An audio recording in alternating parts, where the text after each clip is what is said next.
BJP कार्यालय में press conference. इस दिन इस प्रेस कॉन्फ्रेंस में मनोज तिग्गा, शंकर घोष, आनंद बर्मन समेत बीजेपी के कई बड़े नेता उपस्थित थे। विभिन्न घटना विधानसभाয় তুলে ধরেছি। আপনাদের প্রথম যে বিষয়টা বলবো, মনোজদা বলবার সময় বলেছে যে লোকসভায় ওনার অভিজ্ঞতা।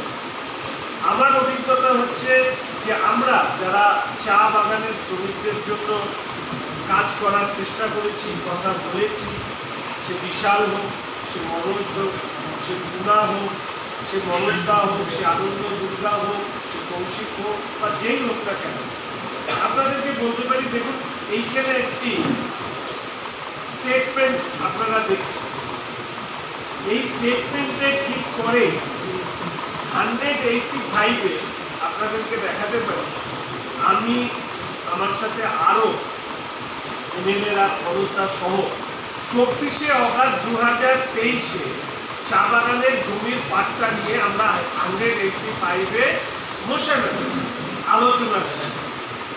আর লাগাতার এই বিধানসভায় আমার প্রশ্নের পরে যে একটা মোশন বিরোধীরা এনেছে, সেই মোশনের ফেট কি, সেই মোশনটা আপনি ডিসকার্ড করলেন, আলোচনা করবেন, ফেলে দিলেন।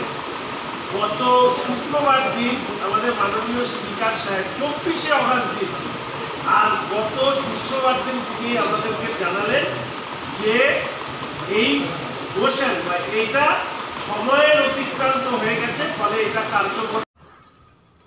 চা বাগান নিয়ে কথা বলতে দিবে না, উত্তরবঙ্গের কোনো বিষয় নিয়ে কথা বলতে দিবে না। রিভার কমিশন নিয়ে এসে যখন বলছি যে উত্তরবঙ্গের সমস্ত নদীতে ক্রাশার বসানো, কেন উত্তর দিবে না। কেন উত্তরবঙ্গে স্যান্ড মাইনিং হয়, উত্তর দিবে না।